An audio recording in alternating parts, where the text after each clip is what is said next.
Hello and welcome to Independence, the FIEC podcast for leaders of FIEC churches and other churches too. You're very welcome. This is our regular roundup of the news. You'll notice that, and then there were two, we've lost our northern voice. Phil Topham is off doing something northern today, isn't he? He's having a day off, well-deserved holiday. He's going wine tasting, I think. That's what people in the north do. And we wish him well in his wine tasting. No doubt he will come back on Monday, an expert, and be able to tell us what wines we should be buying, John. Looking forward to that. FIEC, solidly in the north. We're looking at the news, you and I. Yep. We're going to have a think about some of the items that are on in the news. It's been a fairly sobering week in many ways, hasn't it? I mean, there's always sobering stories, I guess, in the news. We've woken up to news. It's still developing, really. We've woken up to news of Israel with preemptive strikes on Iran. 100 planes, I think, 200 planes involved in the attacks, and also claiming the life of the leader of the Revolutionary Guard in Iran. I've got his name written down somewhere. Hossein Salami. Yeah. That's right. Now, it's difficult to know. We've talked about Israel before and the situation in the Middle East. We recognise as extraordinarily complex, but a country does have a right to defend itself as well, doesn't it? And there's something about preemptive strikes, which is what these are in terms of protection, that is important for us to recognise as a just war. Is that right? Yeah, I think absolutely right. I mean, the whole issue here has been the threat of Iran developing nuclear weapons, and much of the world has been concerned to ensure that that doesn't happen. I think that's basically because of the ideology of the Iranian leadership and their theological views, the particular form of Islam, which kind of looks to the country is not just neutral towards Israel. No. They want the destruction of Israel. Exactly. And we must say that is totally different, perhaps, from the views of the Iranian people. Many of our churches will have significant numbers of Iranians. We've seen large numbers of Iranians being converted. We must differentiate between those two. They're not supporters of this regime and its ideology. That's right. But it has been a growing threat. Actually, a couple of days ago, the International Atomic Energy Agency warned that Iran was in danger of breaching the sort of non-proliferation obligations. For years, Western countries have been trying to prevent Iran from developing nuclear weapons. And I think it's not unexpected that Israel has struck against their facilities and against their leadership to prevent that happening. They are saying that Iran was not far away from developing nuclear weapons, and I think there must have been a genuine and real danger that they would use them in relation and ongoing attacks, 100 drone attacks in recent weeks. I mean, there's a history to this, of course, that back in the 1980s, the Israelis bombed an Iraqi nuclear reactor to prevent Iraq gaining a nuclear bomb. That protected the world from Saddam Hussein having nuclear weapons. There have been other attacks on Iranian facilities. There was a sort of a cyber attack that meant all of their centrifuges ran at high speed, which completely disrupted their uranium enrichment. So people have been trying to prevent Iran gaining these kind of weapons. And no doubt there's a tacit awareness on the part of the West that Israel has taken this action to hold them back. And you're absolutely right. I think biblically and actually as Christians has wrestled with just war theory, where there is a real danger of aggression, a preemptive attack, it can be an appropriate and legitimate response. Again, just war theory requires that to be proportionate to the threat. But that is a perfectly legitimate action for nations to take to protect themselves. Yeah. Well, we'll keep looking at that as the story develops. Now, I want to talk about some other things that have been happening in the news this week. And in terms of UK news, perhaps one of the most significant things that's happened is the government's announced its spending review. I think, as far as I can discover it, John, Rachel Reeves has discovered the magic money tree, which is great news, of course. So 29 billion extra for the NHS, 20 billion extra for infrastructure, defence going up, home improvements, 13 billion pounds, some of which is going to be funded by cuts in other departments, some of it's going to be funded by the mysterious efficiency savings, which is always a good place, isn't it, to go for your savings. And it does seem, doesn't it, that it's a splurge. I mean, it's not a budget, so it's not trying to balance the books. It's just announcing what the next round of spending is going to be. And suddenly we've gone from there's no money. In fact, there's a massive big hole, so there's lots of money. What are we to make of that? Well, at one level, I think the spending review has been anticipated. This government has been in for a year. It takes a bit of time for them to get to grips with everything, what the situation is and what's needed. So at one level, a comprehensive plan for investment in the future, what the government wants to do has not been clear.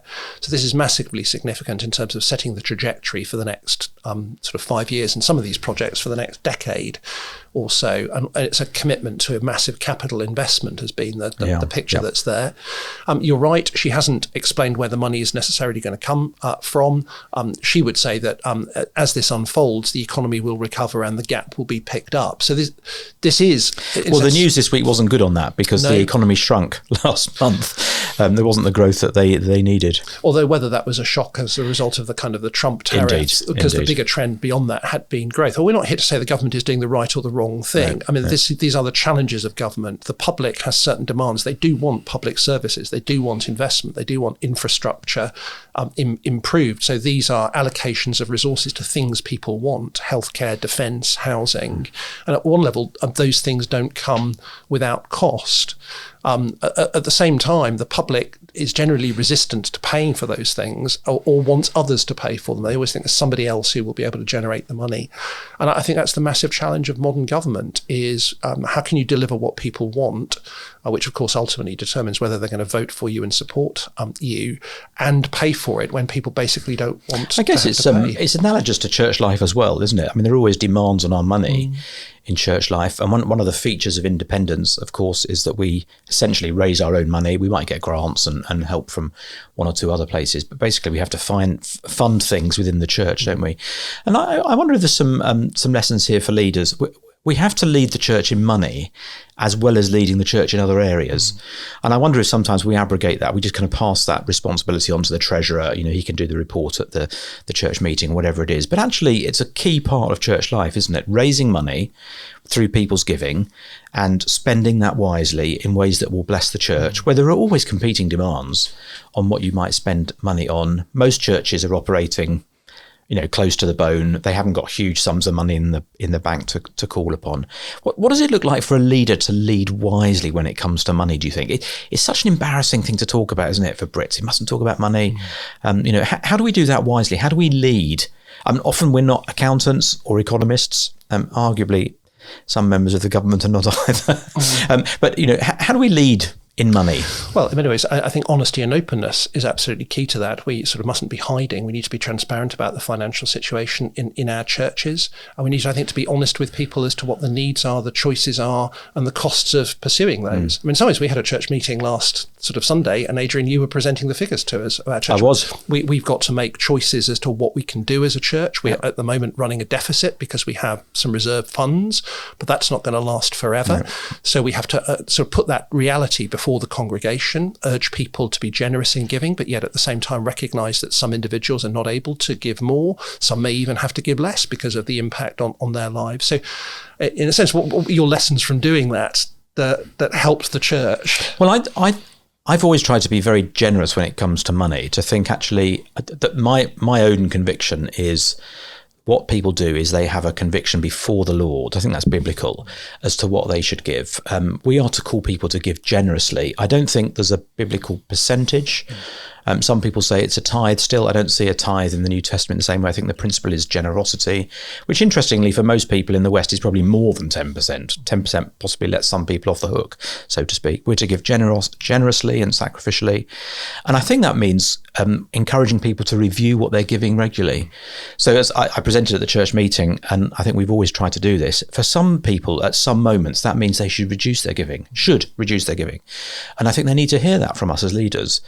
That actually there may be certain circumstances they find themselves in, they've lost a job or family situation has changed, whatever it may be, other calls upon their money, that actually at the moment it's right for them to reduce their giving. And I think we need to not just give permission to people to do that, but to say actually that might be the right thing for you to do, and not to kind of tut and roll our eyes at that. Equally, I think a lot of people don't review their giving in church life. We had an example. I've been in the church 8 years, and we had an example that the inflation rate over those 8 years has been 33%. So actually, if I was giving £100 back 8 years ago, I should now be giving £133. And lots of people don't review their giving. So I think it's not just the content we put into how we present the finances, John. I think it's the tone in which we do it that is really important. But we've got to be honest as well, haven't we? There are trade-offs. You can't do everything, and so you are trading off one thing against another. And I think that's part of leadership. It's sometimes making the difficult decisions. We can invest in this kind of role, but we can't invest in that kind of role.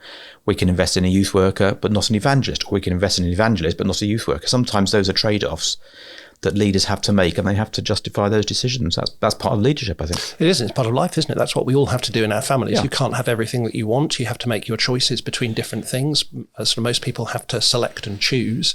There's a danger of borrowing to have things that you can't really afford, which is unrealistic. I thought that it seems to me as leaders, we have to be on top of the finances in the details. Yeah. So as elders, as we gather together to work through all of what's going on in the church, we don't know what individuals give, but we do know where the money is spent and the costs of various things. I thought what you did really well on Sunday was to present the big picture to the church, because there's a danger that most ordinary church members simply are not going to be able to get down into the details.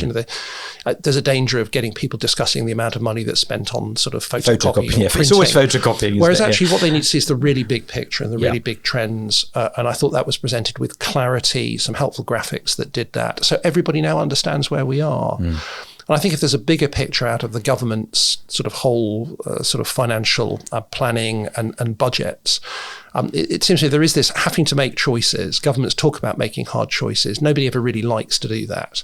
They want to give people the impression that there aren't hard choices, but you do have to prioritise. And I think the need to be honest with people about the costs of things. So I think one of the real dangers in our politics is that everybody ends up not being honest about the cost of things because some other party will pretend you can have it without cost. And actually, one of the things that's very striking about Jesus is his honesty in describing the cost. There are not blessings without cost. Yes, that's right. And I think and nor is there a place for a blind faith that just says everything will work out all right and we're not really believing it will just happen. You have to have a realism, which is not the same as a conservatism. There is a right faith for what you can do and what God can provide. But that is not a blind faith that you can just do what you want and it will be okay. I mean, the Conservatives financially often need to be a bit more ambitious. And those who are extraordinarily ambitious need to be a bit more realistic. There's often a sort of a meeting in the middle, isn't there? And I do think sometimes those trade-offs mean, the biblical principles remain the same. So a worker deserves his wages, for example. So if your choice is, we could pay 2 people not particularly well and not really enough to live on, or we could pay 1 person well, a church will often choose the former because they think it would be nice to have 2 workers. But actually the better biblical choice is the latter. And I think that's what leadership is making those hard decisions and being able to explain to church, no, it's better we employ 1 person, look after them and pay them properly than actually scrape around to not really pay 2 people very well at all. A note of encouragement, we as an SLT were looking at the results of our data survey. As our leadership team, we ought to say what our it leadership is. team. And actually one of the questions we've asked our churches about their financial situation, and it was wonderfully encouraging that even through a period of challenges in the economy, cost of living crises, lots of our churches have reported that their giving has increased significantly. For most of our churches, it's not a major worry and concern for the leaders. And actually that was just wonderful to have that hard data from our churches that people are generous in giving and our churches are growing and they're investing and they're doing things. Now, in other news, the bromance is over. John, you and I have fallen out. No, I mean Elon Musk and Donald Trump. I don't know which of us is Elon Musk and which of us is Donald Trump. Best not to ask. Right in. There's been a massive falling out. I mean, it's quite extraordinary, really. It happened over a week ago, but it's still in the news. They're continuing to trade insults on Twitter and Truth Social and various other platforms. And in fact, they're withdrawing compliments as well. They're not just trading insults. They're withdrawing nice things they've said in the past. So Donald and Elon have well and truly fallen out. There's obviously a lot of politics involved in this and all the rest of it, but they appear to be more than just allies. They appear to be good mates. You know, the way they were speaking about one another, and it seems to have been a catastrophic failing. What's gone on? It's hard to know. We're not on the inside of that. I mean, at one level, it has been a massive falling out over a matter of policy, really, that Elon Musk has come in as an entrepreneur, given a brief of cutting back government. That was the role that he had. That's why he's supported Donald Trump. It's money again, isn't it? A very powerful advocate for him. Well, it's a vision of what kind of society and state you want to be. Yeah. And Donald Trump is then proposing a very significant tax cutting bill in Congress, which will significantly increase the American debt. And I guess Musk believes that as a matter of principle, that's the very opposite of the things that he was campaigning for. So, and I think actually this indicates a bit of a more general issue across various more right-leaning parties at the moment, is that they often are a coalition of people with two very different visions. On the one hand, a protectionist vision that wants to spend more, that looks to the interests of certain class groups in society and wants to provide benefits for them and therefore is willing to spend a tax. And another group which is wanting to radically cut the state, cut tax, free up entrepreneurship. And actually those two groups, when they actually have to make decisions, are diametrically opposed to each other. So they can join together to be anti-others, but actually they're not a coherent policy platform. And I think at one level that's emerged. So there is a division of policy, and every party and every group will have divisions of policy, recognise that in all areas of life. But this has also become much more personal because there's so much ego bound up in it of the individuals. And that's compounded by the way that it's instantly gone onto social media. And I think it shows the real danger of social media becoming a forum for... Yes, although there's I agree. Although there's nothing new in the public spat, is that? I mean, you think of Lord Howe's resignation speech from Thatcher's government, and just sort of, some of the things that do go on. I mean, they are still publicly reported and do have a significant impact, don't they? But there's more of an immediacy about this because of social media. It's instant, I think it escalates very quickly. Yeah. So Lord Howe was criticising Margaret Thatcher's leadership. Elon Musk leapt into raising issues of Jeffrey Epstein and making allegations, the nature of the language, the way that it was conducted. I mean, Jeffrey Howe was always described as being savaged by a sort of a dead slipper. So, I mean, at one level, that's quite different from what happens on social media. Contemporary news reference there. But we are very used to how, or we've become used to how social media spats just explode. Yeah. And it's kind of like pouring petrol onto the issue. And I think there's a real lesson for us as leaders and as Christians to be very careful about how we engage on social media, what we say, spur of the moment comments. I mean, we see that in some sense with the case of some of the people who tweeted kind of in the light of the sort of riots after the tragic killing of the young girls in the dance studios in Southport. At one level, people instantly went onto social media and said stupid things. There's just that immense danger and a restraint in speaking. You've mentioned Southport. Let's turn to another story, which is about a tragedy.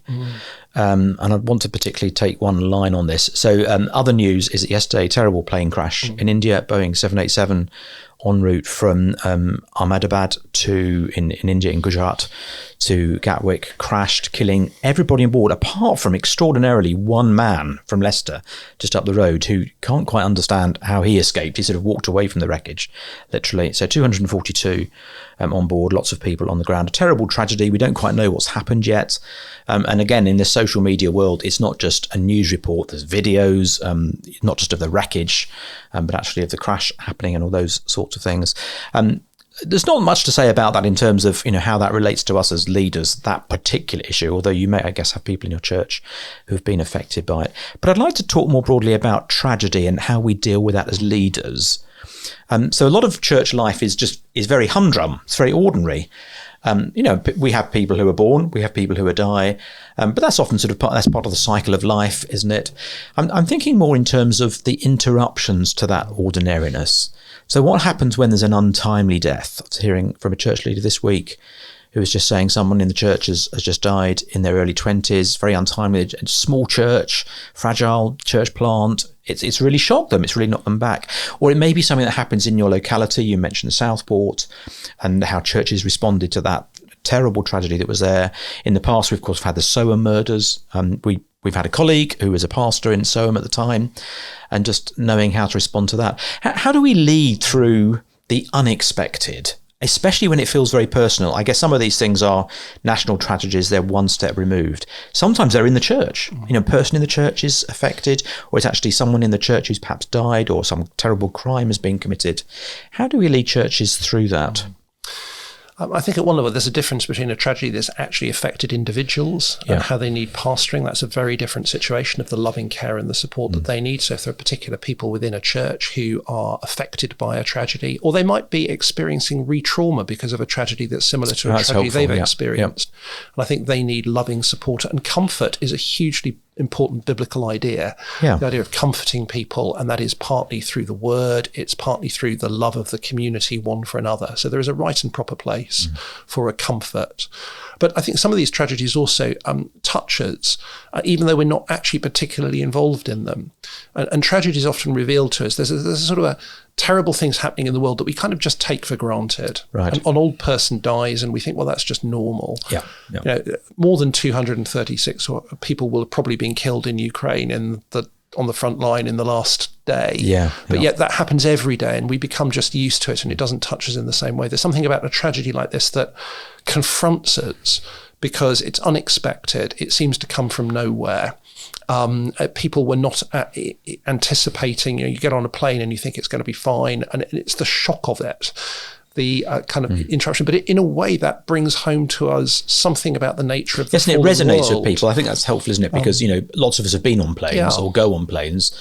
We don't stand in the front line of a battle zone. So in a sense, there's a point of connection there, isn't there? And it's in the media and there's a video of the plane going down, which makes us just much feel more closely connected with it. So these are moments that bring home something of the tragedy of the world that we are in more generally.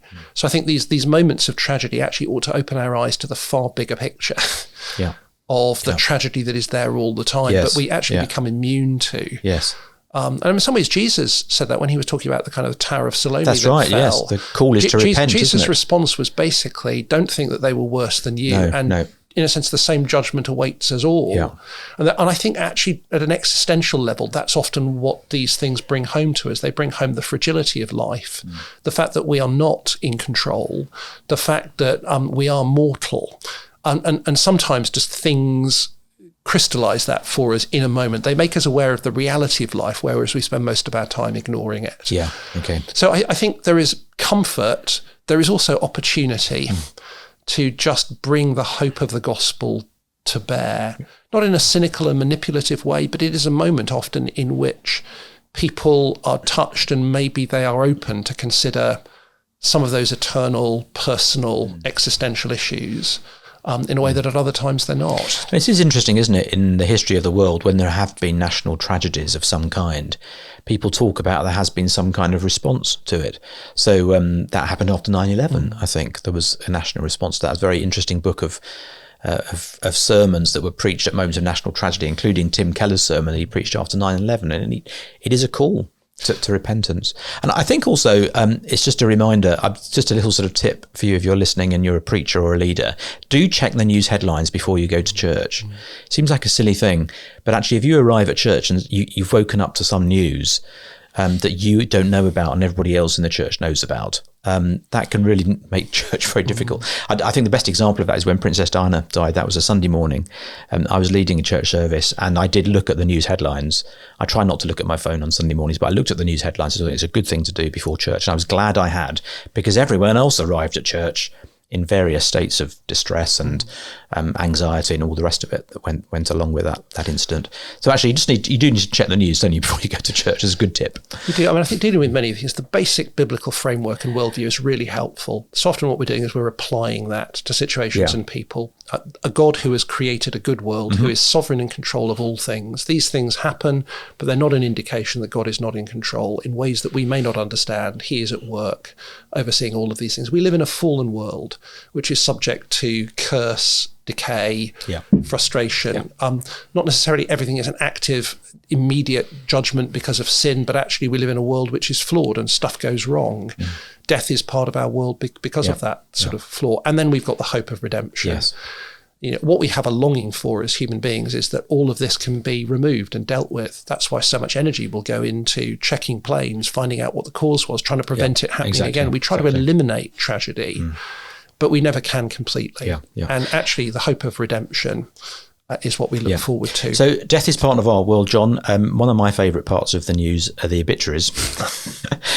My children laugh at me because when we watch, the Oscars or the BAFTAs or something like that is on, the minute I perk up is the minute where they tell you all the people who've died in the last year, just because I like sort of seeing if I can remember who they were.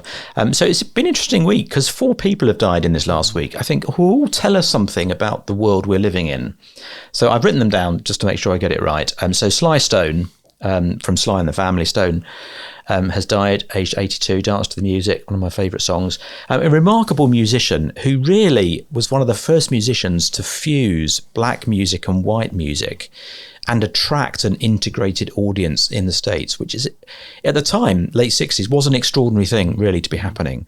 I think he was described, someone once described James Brown as the person who invented funk, but Sly Stone perfected it, which I think is a great way of describing it. So Sly Stone died. Frederick Forsyth died, one of my favourite authors, 16 novels, nearly all in some way connected with the Cold War or geopolitics. He was 86, but really a kind of a Cold War novelist in many ways. Brian Wilson's died. Brian Wilson, kind of the slightly troubled lead singer and songwriter of the Pet Shop Boys. I was going to say it's not the Pet Shop Boys. I'm getting confused now. The Beach Boys. Pet Sounds 1966 was their big album, and again transformed the way music moved from one particular genre, and things became mainstream, having been quite niche. And then finally, someone who died perhaps in a bit more of an untimely way, Uriah Rennie, died this week. He was aged 65. Uriah Rennie had a terrible neurological disorder, but he was the Premiership's first black referee. And interesting to me because although he was the first black referee, and black referees are still not that common in the Premiership and in football as a whole, it is more common and less unusual now. He was a trailblazer, really. And our colleague who's absent, the chair is on my left, like Tiny Tim, isn't it? And the chair is absent on the left. He's a Bolton fan. He loved Uriah Rennie because he was quite a brave referee as well. I mean, he not only got lots of racist abuse, but actually he was brave in his decisions. So you've got four people, I think, that just show how the world is changing, the way that sort of integration has happened and that music has become more universalized across different genres. I think you probably see that in Brian Wilson as well. You see Frederick Forsyth, who basically said he gave up writing novels because he had nothing else to write about once the Cold War had sort of settled. And then you've got Uriah Rennie, I think, who just demonstrates that actually we're moving to a more multicultural society where people from different ethnicities and backgrounds are welcome and integrated and part of what's going on. So that the world is not as it was in 1966 when Pet Sounds was kind of first done, was it? No, I think that's absolutely right. I think these kind of they remind us that the world has massively changed, in some ways positively, in some ways not necessarily. It's not all positive, no, and it certainly hasn't worked out the way that people necessarily thought. No. So I think back to the Beach Boys and, in a sense, a remarkable optimism. Were you alive then? I wasn't alive, but I do remember people in the 1980s rediscovering it. But this remarkable optimism about America and the future, this kind of surfing lifestyle, California is the promised land. Yeah. And at one level, it was only an elite that were enjoying that. At one level, that is what people aspired to, and that's what they hoped for. And it was a kind of a period of American dominance. At one level, it was a vision that in some ways was questionable. California, the place where there are two girls for every guy. I mean, there's a sort of a particular kind of male view of the world that was there, but it was this kind of slightly happy-go-lucky, everything is going to get better kind of world. And of course, it's not worked out like that. The sort of the things that were sort of thought in the 60s simply haven't generated that kind of world.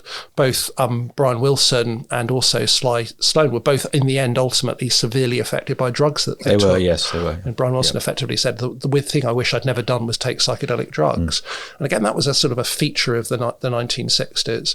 So things that if you'd been alive in the 1960s and that had been the worldview that you bought into, which loads of people did, from the perspective of now, it's just not worked out that way, and it hasn't worked. To some extent, Frederick Forsyth has reflected a much more the darker side of society, the struggle, the conflict, the fight that's kind of underneath. And you think, actually, we do in our world wrestle with these two things. There's a desire for an optimism for it all to work out and all to be fun, but there's a reality of a conflict under the surface. And we want to be contemporary as churches, don't we? That doesn't mean that we have to embrace the world, but it means we have to connect with the world, doesn't it? So as someone once described, we were talking about this the other day, weren't we, a church which if the 1950s ever came back, they would be ready and waiting. And, church culture can be a bit like that. And we want to fight against just adopting everything the world does because the world does it. That's not right. That's not biblical.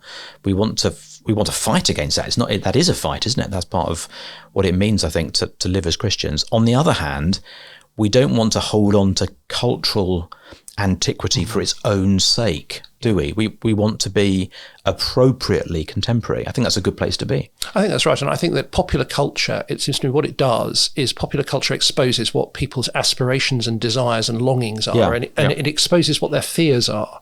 Popular culture will be a barometer of those things. What popular culture generally doesn't do is provide you with an answer to those things. So I think from a Christian perspective, we need to listen to it in order to actually understand what people's hopes and dreams, what their fears are. And then that helps us to bring the gospel to bear on those. But it's a mistake if we think that popular culture has the answer to those problems. Right. Yeah, absolutely but equally, sometimes Christian attempts to provide an answer in past generations are not the answer either. For example? Well, I think you can go back to the Puritan periods and its vision of a society, a godly society run and ruled from the top. It didn't work out. It wasn't possible because people weren't believers. You then ended up with religious conflict and religious wars. It's all too easy to read back to what people did 300-400 years ago and think that that is what we need to do today. And I think actually a realistic history will say they got something right, they got some things wrong. It didn't work out. It's not necessarily an ideal. You've got to rethink in every generation, how does the gospel work out in this particular context? There is no simplistic answer from some period of history that you can just seize and replicate today, and that is what's needed. Yeah, that's right. Thanks, John. We're done for time. Thank you so much. It's been just enjoyable, always enjoyable to chat about the news, even though it's been a sobering week. Thanks for listening. If you've enjoyed the podcast, do rate and review us because it helps people find us.